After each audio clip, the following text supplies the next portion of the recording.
नमस्कार, आप देख रहे हैं motivation with Meena. JEE mains के नतीजे आ चुके हैं। आपको पता है कि 27 को जेईई एडवांस के एग्ज़ाम होने वाला है। तमाम सारे स्टूडेंट पूछ रहे थे कि लास्ट टाइम जो कि बिल्कुल 10 दिन बचे हैं, लास्ट टाइम हम ऐसा क्या कर लें कि जेईई एडवांस में भी हमारे अच्छे मार्क्स आ जाएँ। अब मेरे साथ इस बारे में बात करने के लिए मौजूद हैं प्रोफ़ेसर गोपाल मिश्रा, जो जेईई के लिए बच्चों को तैयारी करवाते हैं। हम उनसे पूछेंगे कि जेईई एडवांस के लिए अब हालाँकि 10 दिन में ज़्यादा कुछ नहीं हो सकता, लेकिन आपने जितनी भी प्रिपरेशन कर ली है, लास्ट टाइम आप किन-किन चीज़ों पे ध्यान रखें ताकि एग्ज़ामिनेशन हॉल में आपकी अच्छी परफ़ॉर्मेंस हो जाए? सर आपका बहुत-बहुत स्वागत है मेरे शो में। नमस्कार अ सर ये बताइए जेईई एडवांस के बस 10 दिन रह गए हैं। बच्चों ने जेईई मेंस में उनका जैसे अच्छा रिज़ल्ट आया है, लेकिन प्रिपरेशन बहुत अच्छी उन्होंने कर ली है। लेकिन जब भी 10 दिन बाकी रह गए तो बहुत कहना चाहिए हार्ट बीट बढ़ जाती है कि जेईई एडवांस में कैसी हमारी परफ़ॉर्मेंस रहेगी। सर अभी 10 दिन में बच्चे क्या किन बातों का ध्यान रखें, क्या वो पढ़ लें? एक तो हार्ट बीट को कंट्रोल रखें, बहुत आसानी से अपने ऊपर कॉन्फिडेंस रखें और हम अगर आपकी तैयारी ठीक है तो मॉक टेस्ट बहुत सारे ऑनलाइन चल रहे हैं। आपकी अगर कोचिंग में है तो कोचिंग में भी हो रहे होंगे, तो उन मॉक टेस्ट को दीजिए और फिर देखिए कहाँ कहाँ आपने गलती की है। ये बेस्ट वे है जो बचे हुए दिन में। और हमको लगता है बस अपने नर्व को कंट्रोल रखें और अपने पे विश्वास रखें, ये बहुत फ़ायदेमंद होगा। अगर आपने पूरे साल पढ़ाई की है, अगर आपको क्वेश्चन नहीं आएगा तो मानेंगे किसी को भी नहीं आएगा। तो वो कॉन्फिडेंस होना चाहिए और इस ढंग से पढ़ाई करनी चाहिए हमारी समझ में। सर अगर हम पिछले साल के कई रिज़ल्ट्स देखें और जो तमाम स्टूडेंट्स को भी हमारी बात होती रहती है।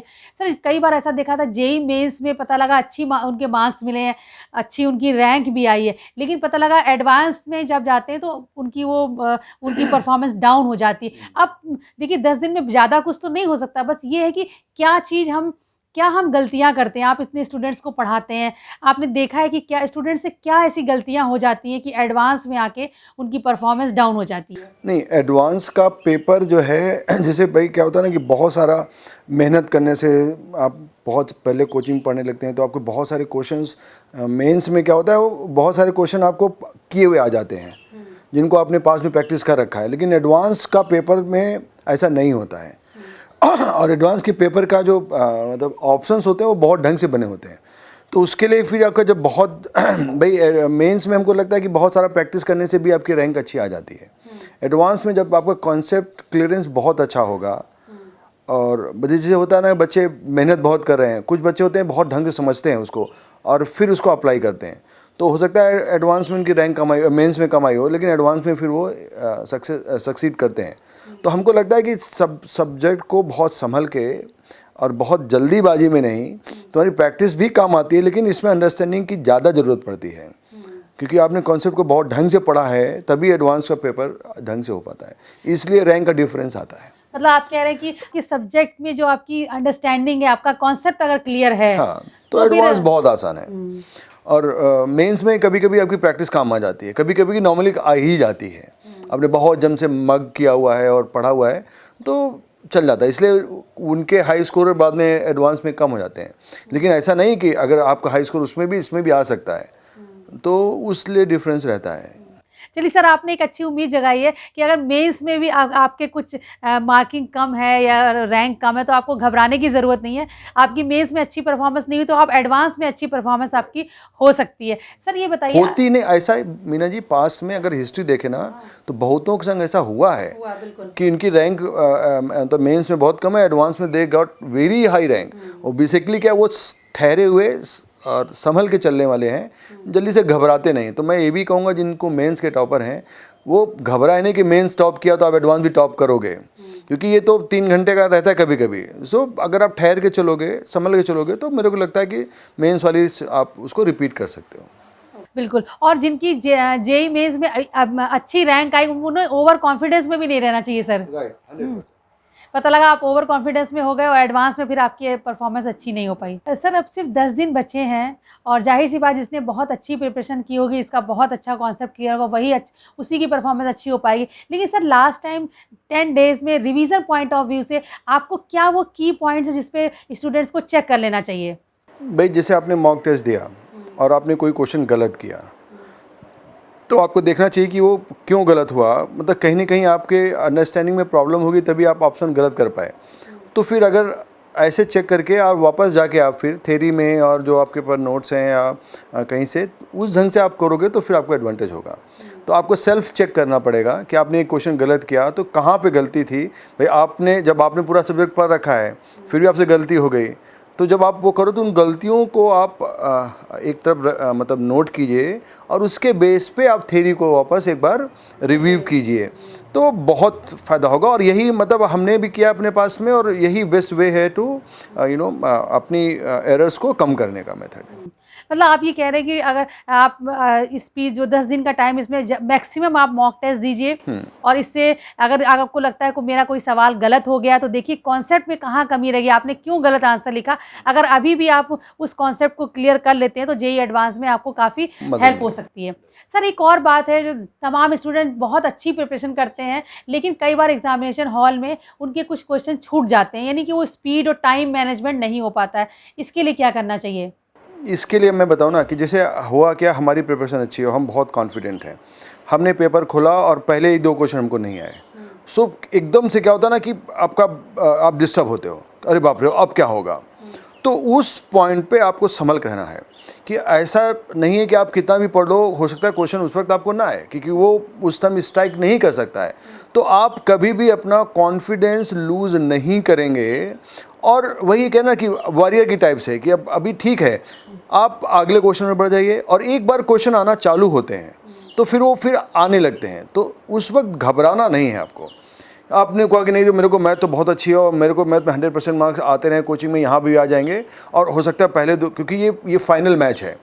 तो भाई फाइनल मैच में बैटिंग का स्टाइल को दूसरा होता है, क्योंकि वो आप गए तो आपका वर्ल्ड कप गया, तो ये फाइनल मैच है, इसमें थोड़ा सा तो प्रेशर रहता है। उस प्रेशर को जो जितने ढंग से डील करेगा उसके उतनी अच्छी रैंक आने वाली है। तो ये सिर्फ आपकी पढ़ाई से नहीं है, आपको प्रेशर टैक्टिक्स टेक्निक भी आनी चाहिए कि कैसे उस सिचुएशन पे हम उसको डील करते हैं। तो हम तो यही कहेंगे कि भाई आराम से, अगर 1-2 क्वेश्चन नहीं आए हैं आप आगे जंप कीजिए, अपने ऊपर कॉन्फिडेंस रखिए कि आपने पास में अपनी कोचिंग्स में और भी जो टेस्ट उसमें अच्छा किया है, तो आपको धीमे धीमे आएगा। तो लेकिन अगर आप अपना एकदम से आपा खो दोगे तो फिर तो गड़बड़ हो जाएगा। तो उस बात को ध्यान रखना और उसको प्रैक्टिस अभी से करना कि कैसे अगर क्वेश्चन नहीं आया तो हम अपने आप को संभालेंगे, ठीक है बाद में देख लेंगे, इस ढंग से मतलब उसको करना ही चाहिए। और तभी, क्योंकि हर एक के संग ऐसा होता है, जो टॉपर्स होते हैं उनके संग भी ऐसा होता है कि एकदम से क्वेश्चन नहीं आया तो एकदम अपना बस वो अपना कॉन्फिडेंस आपा नहीं खोते हैं, इसलिए वो जीत जाते हैं, और हम अगर आपा खो देंगे तो हम हार जाते हैं। तो ऐसा नहीं कि उनमें हमें कोई डिफरेंस है, उनको थोड़ा सा मतलब प्रेशर टैक्टिस मतलब हैंडल करने की भी उनको आदत होती है, और वो जानते हैं कैसे हैंडल करते हैं। तो भरोसा रखें, जो होगा अच्छा ही होगा, इस ढंग से मतलब अपने आप को मना के आगे बढ़ना चाहिए। अच्छा, तो एक तो आपने कहा कि अभी लास्ट जो रिवीजन पॉइंट ऑफ व्यू से आपने कहा एक तो मॉक टेस्ट दे लें, क्या मिस्टेक्स हो रही हैं उनको तुरंत कर, ये नहीं कि मिस्टेक हो गई तो आपने सही आंसर ले ली, आप कॉन्सेप्ट में जाएं कि आखिर ये मुझसे समझने में गलती क्यों हुई है, उस कॉन्सेप्ट को आप क्लियर कर लें। एक आपने कहा कि टाइम मैनेजमेंट के लिए एक भी है कि भाई आप अगर 2 क्वेश्चन नहीं आ रहे तो आप आगे बढ़ जाएं। 100%। तो ये सर ये मॉक टेस्ट से अब इस समय किताबें पलटने से कुछ होगा? नहीं, अब एडवांस के लिए किताबें देखिए, एडवांस में क्या ना वो कॉन्सेप्ट बन चुका होगा, और ये कुछ बहुत एक्स्ट्रा ऑर्डिनरी होते हैं जो तुरंत पढ़ते हैं तुरंत कर देते हैं। ऐसे बहुत सारे बच्चे तुमको अभी मिलेंगे जब IIT जाओगे, वो तो सब ऐसे होते हैं कि एक बार पढ़ लेते हैं तो उनको फोटोजेनिक होते हैं, मतलब उनको कुछ भी पढ़ते हैं वो समझ आता है, तो वो फिर टॉपर्स में रहते हैं। लेकिन ऐसे भी होते हैं जो अभी 10 दिन पढ़ेंगे 10 दिन में ही सेलेक्ट हो जाएंगे। ऐसे कई सारे बच्चे होते हैं जिनकी विदिन 100 और विदिन 50 रैंक आती है, दे आर एक्स्ट्राऑर्डिनरी। मैं आपको एक एग्जांपल साइड कर सकता हूँ कि IIT के अंदर मैं अपनी बता रहा हूँ, कुछ ऐसी थी, एक फिजिक्स का पेपर हुआ, उसमें नॉर्मल स्कोर 5 था एवरेज, और एक लड़की थी गुजरात की, उसका स्कोर था 116 या 17 आउट ऑफ 120। तो आप देखिए पूरे का एवरेज 5 आ रहा है, उसका 117 नंबर जा रहा है। तो ऐसे कुछ होते हैं कि जो फिर टीचर भी नहीं सोल्यूशन देता, वो सोल्यूशन दे देते हैं। ऐसा बहुत बार होगा तुम्हारे संग। तो ये अपनी कैपेसिटी थोड़ा चेक करो, और कैपेसिटी क्या कुछ तो बिरले हैं, लेकिन 10 दिन में अभी यही कि मॉक टेस्ट को दे के और उसको अगर आप अपनी कॉन्सेप्ट को क्लियर करते जाएं तो बहुत आसानी से हो जाएगा। उन लोगों से घबराने की जरूरत नहीं है कि वो थोड़ा सा एक्स्ट्राऑर्डिनरी होते हैं, फिर वो करते हैं, वो बहुत कॉन्सेंट्रेट होता है दिमाग उनका, they are very much concentrated, वो जो पढ़ते हैं फिर आता है उनको। सो ठीक है, तुम भी प्रैक्टिस करो, तुम्हारा भी वो कॉन्सेंट्रेशन लेवल आ सकता है अगर अभी नहीं है तो। लेकिन अभी नहीं है तो अभी बनाने की कोशिश मत करो, एग्ज़ाम दे लो, उसके बाद प्रैक्टिस करके आप उसको इम्प्रूव कर सकते हो। तो सर ने बहुत इंपॉर्टेंट बातें बताई। एक तो ये कि अगर जिनकी जेई मेंस में आप फिलहाल इस अच्छी रैंक नहीं, उन्हें घबराने की ज़रूरत नहीं है, आप जेई एडवांस में अच्छा कर सकते हैं, और ऐसा नहीं ऐसा मैं नहीं कह रहा हूँ, ऐसा पास्ट के रिजल्ट्स रिकॉर्ड बता रहे रिजल्ट हैं। बताते हैं, बिल्कुल जो रिजल्ट बताते हैं। बहुत सारे बच्चे जिनका कि जेई मेंस में अच्छी परफॉर्मेंस नहीं होती, एडवांस में बहुत अच्छा करते हैं, और जिनके अच्छी मार्क्स रैंकिंग आई जेई मेंस में, उनको मेंटेन करने के लिए जेई एडवांस के लिए बहुत अलर्ट रहने की ज़रूरत और है। मीना जी, आईआईटी के अंदर आप देखें ना कि जैसे हमारी ब्रांच ख़राब है, लोग स्विच करते हैं और वो टॉप करके कंप्यूटर समझ जाते हैं। हमारे से कई लोग ऐसे हैं जिनकी मेटलर्जी में थे, वहाँ थे, और उन्होंने फर्स्ट ईयर में टॉप किया और they switch to computer science, और कंप्यूटर साइंस में भी लगातार टॉप किया। तो हो सकता है कभी कभी क्या होता है कि आपने एडवांस में एग्ज़ाम मार्क्स उतना अच्छा नहीं परफॉर्म कर पाए, तो घबराने की जरूरत नहीं है। अगर आप कॉन्फिडेंट हैं तो आईटी के अंदर आपको चेंज करने का ऑप्शन मौका मिलता है। बिल्कुल। तो सर एक तो ये बात हुई कि जो अभी 10 दिन में घर में रह के क्या कर सकते हैं, जैसे आपने कहा एक मॉक टेस्ट बहुत ज़रूरी है कि आप उसको अपनी गलतियों को चेक करते हुए चलें और तुरंत उसको कॉन्सेप्ट को समझने की कोशिश करें।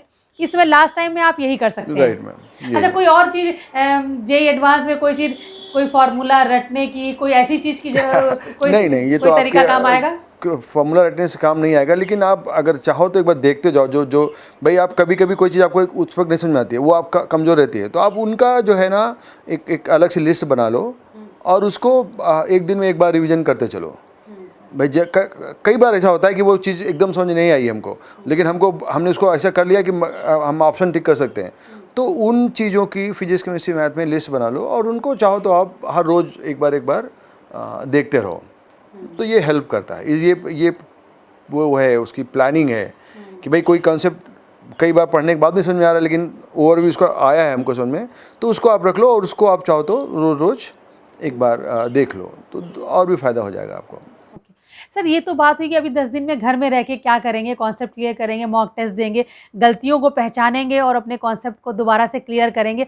अगर आपके टीचर आसपास हैं तो आप उनसे पूछ सकते हैं कि सर मुझे से ये सवाल गलत हो गया, ये कैसे मैं करूँगी, तो ये आप ठीक कर सकते हैं। अब सर बात आती है एग्जामिनेशन हॉल की। आप तो बहुत सालों से स्टूडेंट्स को पढ़ा रहे हैं, आपने देखा होगा कि बहुत सारे बच्चे जो पढ़ने में बहुत होशियार भी होते हैं, लेकिन कई बार एग्जामिनेशन हॉल में आप कैसे परफॉर्म करते हैं ये बड़ा मायने रखता है। तो एग्जामिनेशन हॉल में के अंदर कौन-कौन सी ऐसी गलतियाँ होती हैं जिसकी वजह से स्टूडेंट्स को मार्क्स कम मिलते हैं? वो क्या गलतियाँ हैं और उनको कैसे करेक्ट करें? तो आप मुझे पॉइंट में बताइए, पहली गलती क्या होती है? पहली गलती ये क्या है कि हमको लगता है कि हम टाइम में पेपर कंप्लीट नहीं कर पाएंगे। मैं अपनी बताऊँ ना, एकदम वैसे ही है।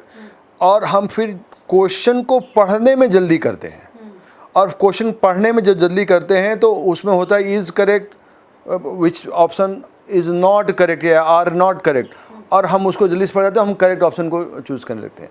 तो सबसे पहले है कि जो मतलब क्वेश्चन के बारे में दिया है कि multiple choice more than one correct है या मल्टीपल चॉइस वन करेक्ट है, वो पहले उसको ढंग से पढ़ें और क्वेश्चन पढ़ने में जल्दबाजी ना करें, और कोशिश करें कि क्वेश्चन एक बार में इतने ढंग से पढ़ें कि बार बार ना पढ़ना पड़े।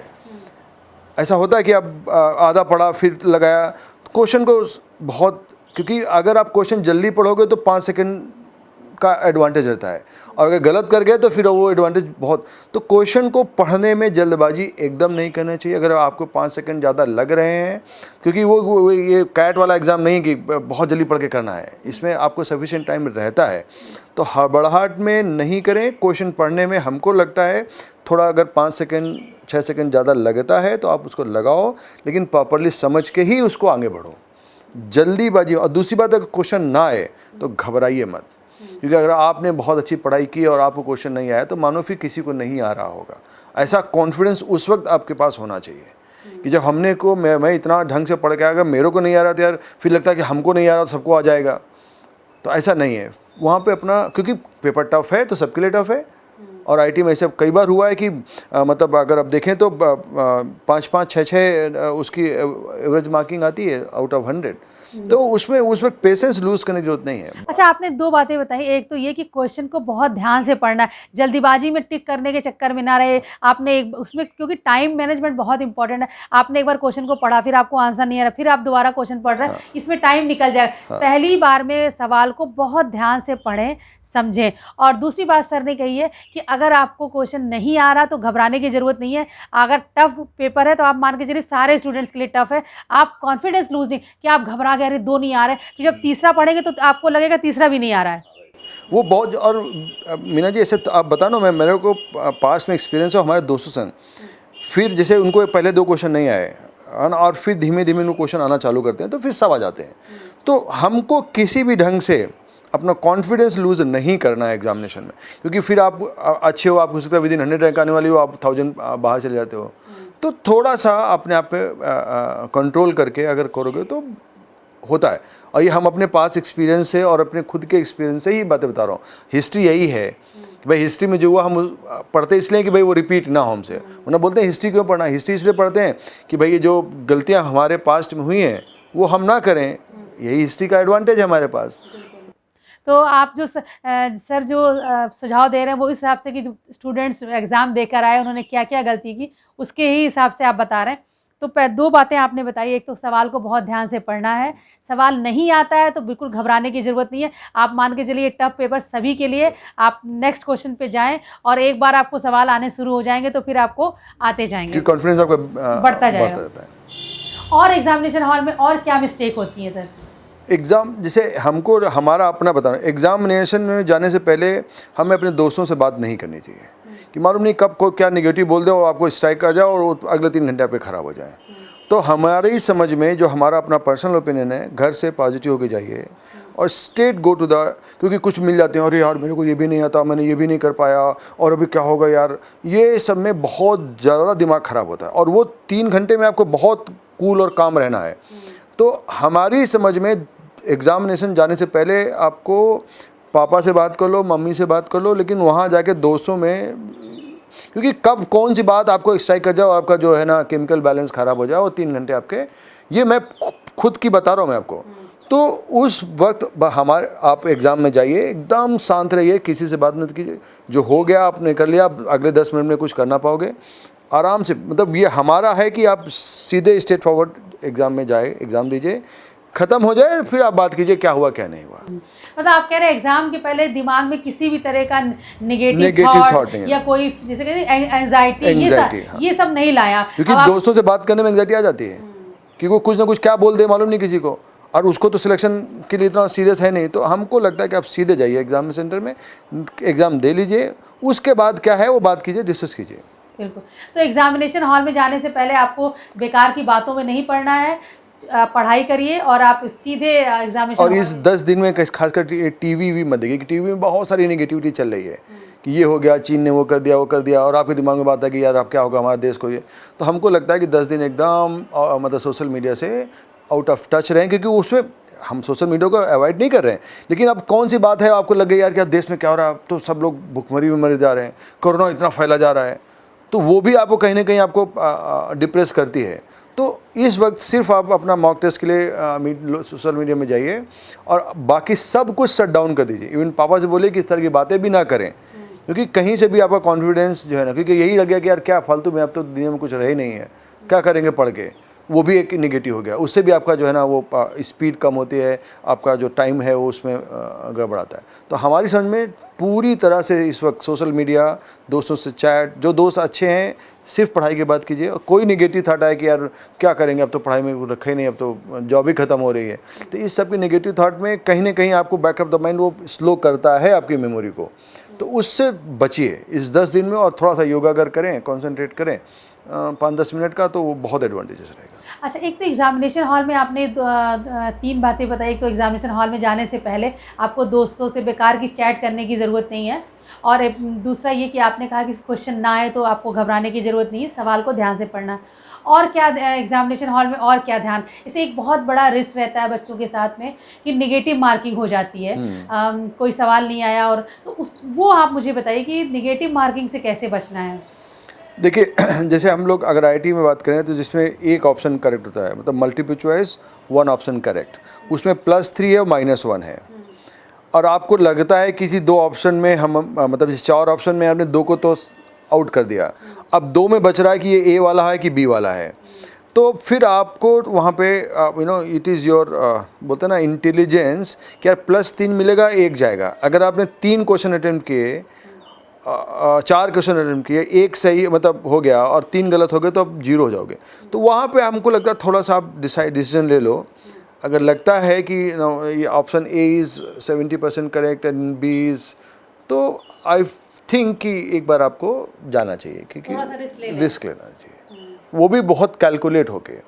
अब सभी में ऐसा करेंगे नहीं, 1 2 3 क्वेश्चन हो तो बात दूसरी है। अब सभी में आपको ऐसा लग रहा है तो समझने वाली बात है। लेकिन अब ऐसा है कि भाई 3 मिल रहा है, 1 जा रहा है, तो आपने 2 में अगर किया, एक गलत हो गया, 1 सही हो गया, तो फिर आपको मतलब 2 मार्क्स का वो है। अब दोनों आपने छोड़ दिए तो 0 ही हो गया। तो उस ढंग से मेरे को लगता है कि फिर तो एडवांटेज रहता है, लेकिन हर एक में नहीं, 1 2 3 क्वेश्चन हो तो पड़ेगा। सभी में ऐसा हो रहा है तो फिर नहीं। 2 3 क्वेश्चन में भाई 3 क्वेश्चन आपने अटेम्प्ट किए, 1 सही हो गया, आपको +3 मिल गए, 2 गलत हो गए, आपको -2 हो गए, फिर भी आपका 1 तो प्लस हुआ, तो 0 से तो 1 अच्छा ही है। तो इस ढंग से थोड़ी मैथमेटिकल स्ट्रेटजी जो इसको है ना, वो दिमाग में रखनी चाहिए। ये सब एग्ज़ाम के टिप्स एंड ट्रिक्स हैं कि कैसे एग्ज़ाम को, क्योंकि एग्ज़ाम देना भी एक कला है ना, तो उसको और अभी से उसको चर्न आउट करें दिमाग में, कैसे आना। तो ये प्रैक्टिस तो थ्रू द ईयर चलनी चाहिए, और आपने नहीं की तो अगले 10 दिन में इस बात को दिमाग में। अच्छा, अभी आप 10 दिन है, अभी मॉक टेस्ट में आप देख ये चीज़ को ट्राई कर सकते हैं कि अगर आपको 2 ऑप्शन सही लग रहे हैं, तो आप जो आपको मैक्सिमम लग रहा है कि ये सही हो सकता है, आप वो करके देख लें 2 4 10 बार प्रैक्टिस कर लें, तो आपको आइडिया आ जाएगा। और ऐसा सब बच्चा करते हैं, तो थोड़ा सा वही है ना कि एग्ज़ाम देने की भी एक कला है, उसको अभी आपको प्रैक्टिस करनी चाहिए। सर, आपने ये बड़ी इंपॉर्टेंट बात कही कि एग्ज़ाम देना भी एक कला है, क्योंकि ऐसा देखा गया है, आप तो इतने सालों से बच्चों को पढ़ा रहे हैं, कि कई बार बहुत ब्रिलियंट बच्चे हैं, वो अच्छे मार्क्स या अच्छी रैंक नहीं ला पाते हैं, और जैसे आपने कहा कि जो अच्छी रैंक लेके आईआईटी में एंटर कर जाते हैं, उनकी आईआईटी के अंदर जाके अच्छी परफॉर्मेंस नहीं होती।